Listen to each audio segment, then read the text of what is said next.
guys, thank you very much for joining us. We've got a special treat with you today. We're going to be interviewing a gubernatorial candidate that I had a chance to talk to not too long ago. Miss Gina Hinojosa. She's somebody who's trying to make a change, make a difference in our lives. And like I've always said, what manner of a man would I be if I didn't try to make this world a better place? And I just want to give her an opportunity to go ahead and share some thoughts with you guys, and hopefully you'll get a chance to better know her platform and know what she stands for. With that, let me go ahead and run a little intro for her, and we'll bring her right on. Okay, here it goes. I never meant to run for any kind of office. I understood the reason we have no money and our schools are shutting down is because Greg Abbott takes our money and doesn't put it back into our schools and our communities. We gotta take that power back. Don't let them tell you it can't happen in Texas, because it already is. Hello, Ms. Hinojosa. How are you doing? Love it. I am great this morning. Thank you. You bet. Hey, I like that little quip that we just put up for you, that your campaign little campaign thing.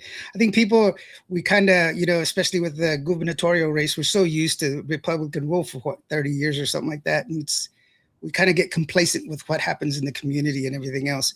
So real quickly, for those people who aren't well aware, which I don't even know why, local government affects you more than presidential government, but give us a little bit about your platform and what it is that you hope to bring to, if you were to be elected as a governor.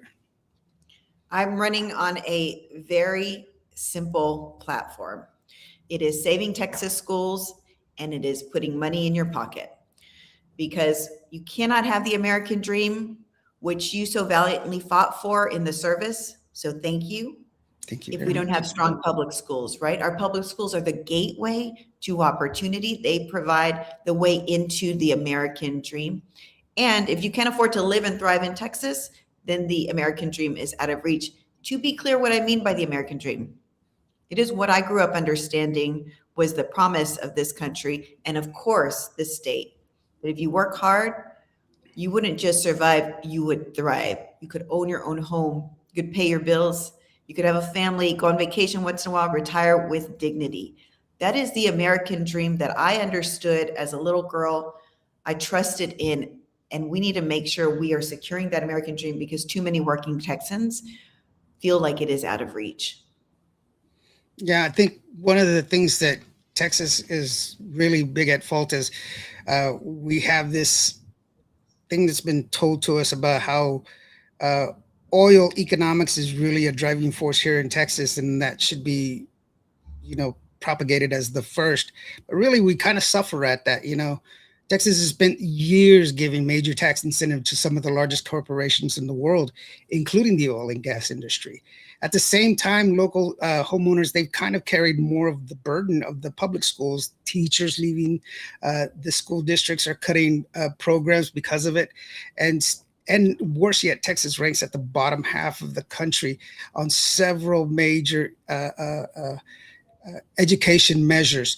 So when do we stop telling our children there isn't enough money? I mean, what do you plan on doing that? Because I know you started out, didn't you start out? Well, I should say, I said I know, but didn't you start out as a school board president, right?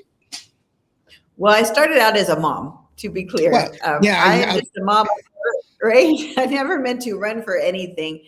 And then my son, Mateo's school was threatened for closure. So I just got mad as a mom, and I ran for the school board. I won, and we saved the schools because there were several schools that were threatened for closure. But that fight for our neighborhood schools took me to the Texas House, where I've been fighting for our public schools ever since. And so, yes, that fight, I think, is essential to who we are as Texans, to the American dream.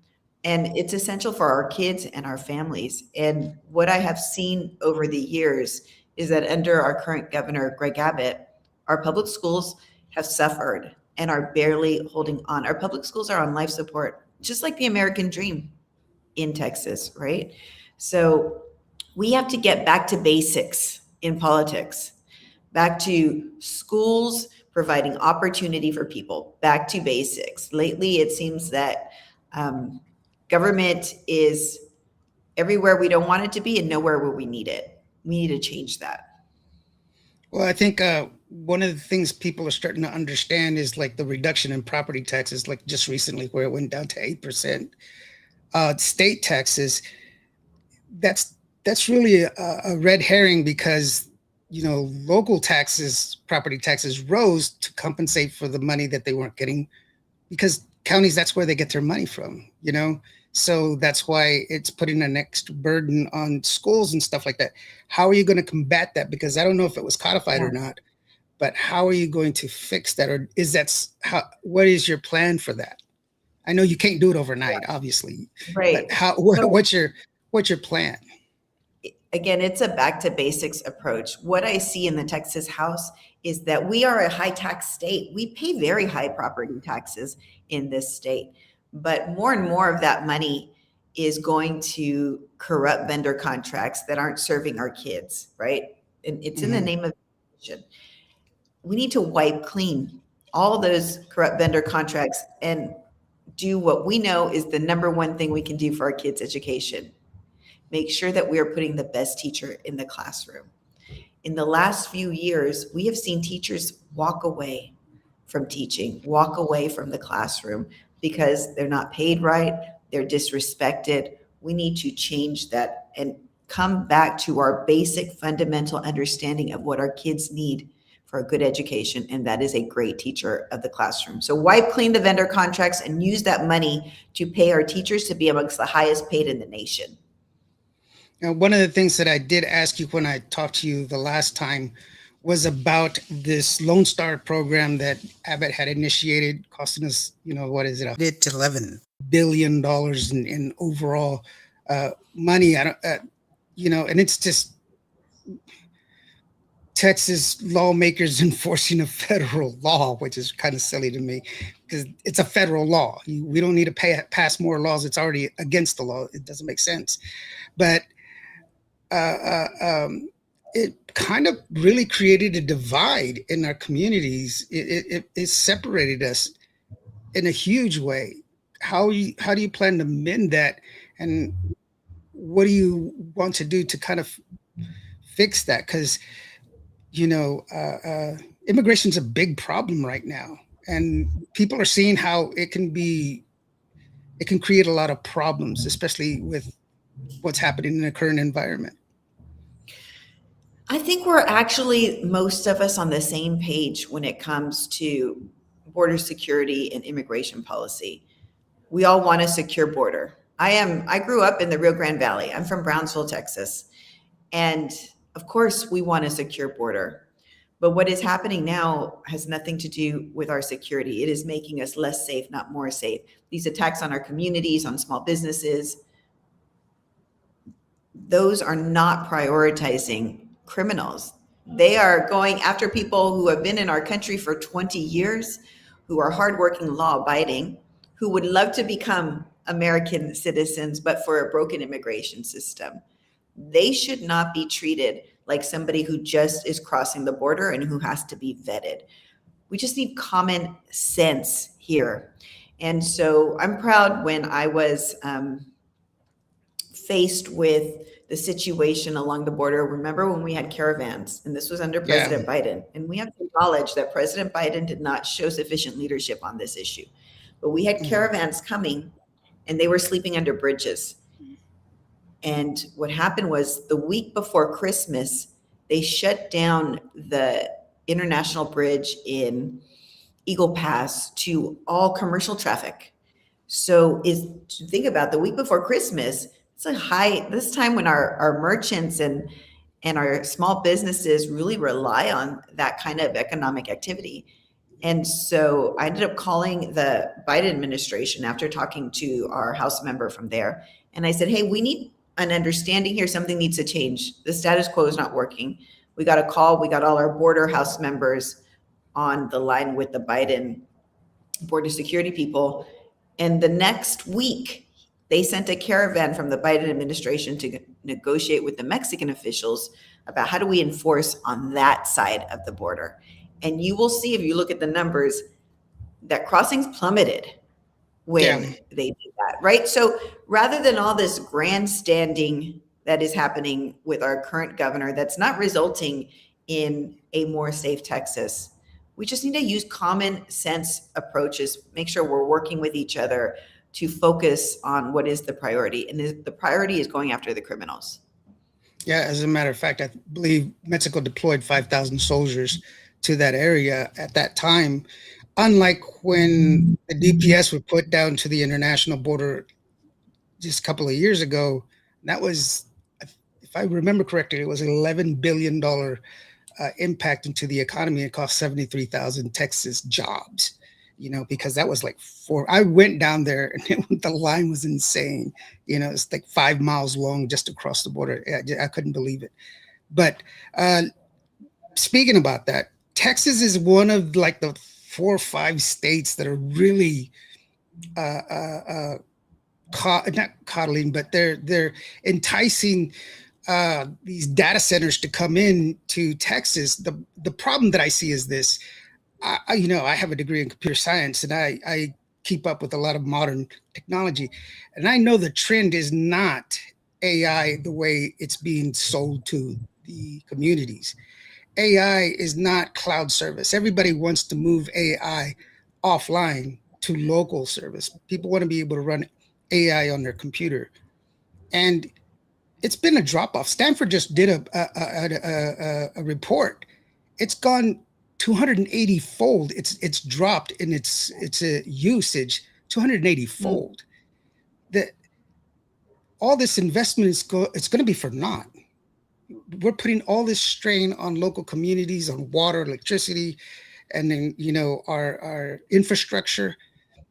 And are we risking Texas water, electricity, and taxpayer money on a data center boom that's just not gonna? It's gonna be outdated by the time they finish building them. Right. We need to make sure that any policies here in Texas, that they're serving the people of Texas first. And what is happening is that under a bill signed by Greg Abbott, these data centers are getting built on our taxpayer dime. Okay. Mm-hmm. And the reason they're coming here is because they have the most generous tax breaks of any other state, right? So they moved to Texas with no rules about water usage, with no rules about electricity usage, with no rules about who are they hiring. Are they hiring Texas workers? No rules about any of that. Some of them are hiring foreign workers. They're bringing them in on visas to build these data centers that then they tell us are about jobs, right? It's not about jobs if you're shipping people in to work and build these data centers. And then to create AI that we are told is going to take our jobs. Yeah, this is true. How does that agenda serve the people of Texas? It does not. And that has been the problem in the economic policy of Greg Abbott. It is about investing in corporations, global corporations, and not the people of Texas. What would it look like if instead we gave those tax breaks to small business owners who have this grand ambition that we should be proud of as Texans, who are trying to get a business off the ground and trying to employ local people, put money back into the economy? They don't get help, right? We need to flip the script on our economic model in Texas and make sure we're investing in Texans and not investing in global corporations. Yeah, that's actually quite right. I don't think people really realize that.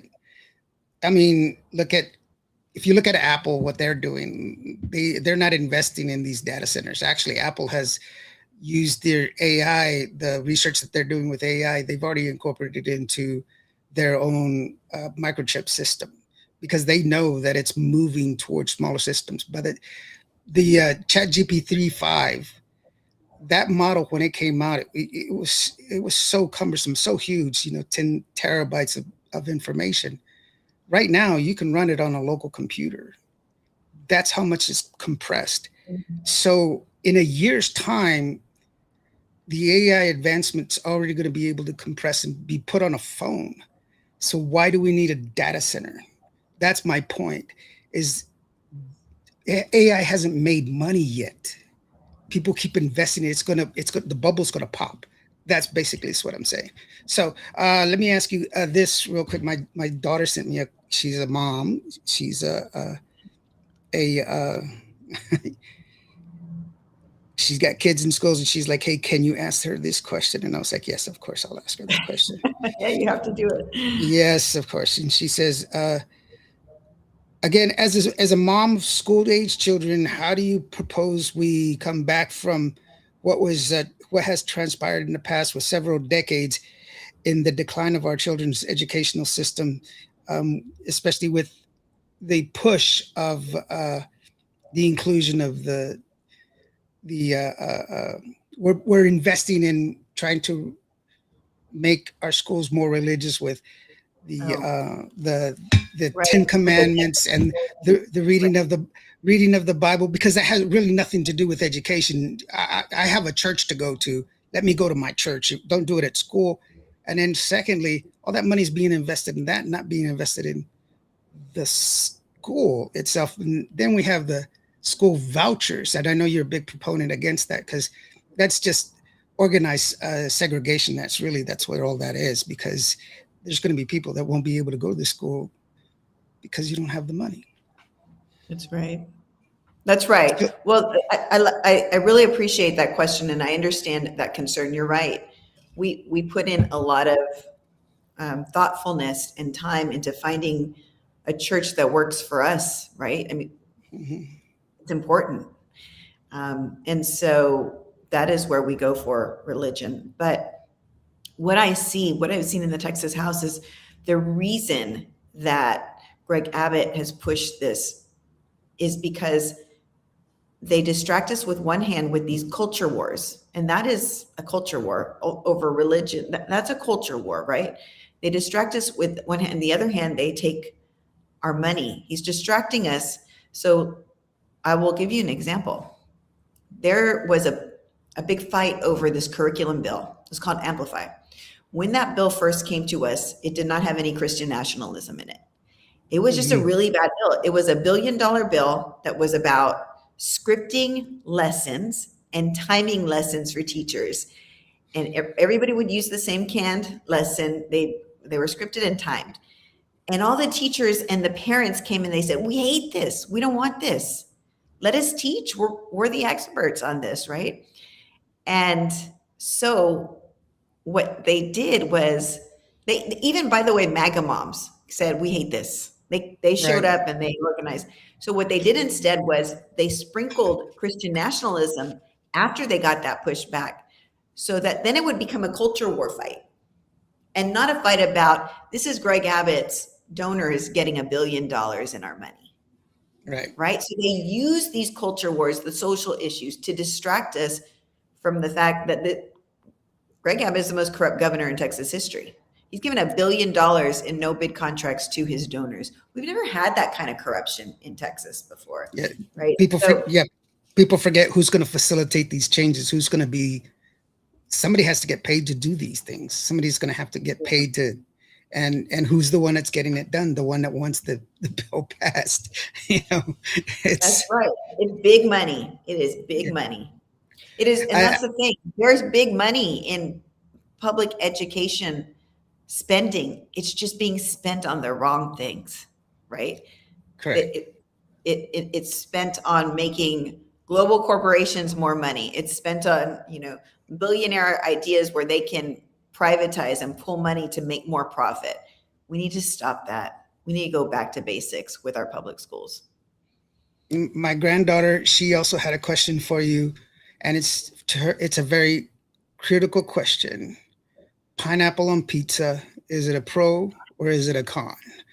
So, it's a tough one. I'm not a pineapple on pizza person. I don't know if she is. That is not my thing. That's okay, because I'm there too. I'm like, no, man. But if she likes it, then she can have Just, the pineapple on pizza. she can have it if she wants to. Okay, I know we're running out of time here. Let me go ahead and give you the floor so that way you can go ahead and say your you know for you to say whatever it is that you want to say. I do want to remind people that you will be on the 7th. You will be in Houston at a town hall on Tuesday, and then on the 9th you'll be in San Antonio to do a town hall as well. And so, if you want to find out some more information, or you want to get there and hear the message further from Miss Hinojosa, you can attend one of those two. You can also go to, and here, let me bring this up real quick. You can also go to Gina for Texas. See, I right love it. there. Hit that QR code, and it'll take you Yes. to her website, and where you can find some more information. And by the way, in order to affect change, you have to make a commitment to it, affect change. And the way to do that is support the candidates that you want to to have that change for you. So there is a place where you can go and donate as well. But the only way we can make true change is together. That's the only way we can do it. We have to do it together. So, Ms. Hinojosa, it is your opportunity. Let me go ahead and bow out. Go ahead. Yes, it's going to take all of us doing everything we can in this moment in history, a moment we did not choose, but it has chosen us. And I can do this. I'm running for governor. Everybody can do something. We launched teamtexaspublicschools.com, and that's for people who love their public schools and are ready to fight for them. You don't have to be Democrat. It's going to be all information about how we get involved and how we get organized around our schools. It is for my campaign, yes, but it is for people who believe that this is the fight to have to save Texas public schools. And so I urge teachers, parents, school communities to be part of this effort. And I'll just say this. They want us to think we don't have power in this election, but it's because we do, and they fear our power. When we vote our numbers, when Texans, working Texans vote our numbers, we win. And that is what this campaign is about. Greg Abbott has $100 million. I have the people of Texas with me, and together we can win. And so I invite anybody who's interested to learn more in going to ginafortexas.com. Thank you. QVO Radio is committed to providing accurate, meaningful information and giving our community access to the voices, ideas, and issues that affect our lives. We encourage every listener to stay informed, ask questions, verify the facts, and make your own decisions, because an informed community is a stronger community. And always remember, you matter, you are loved.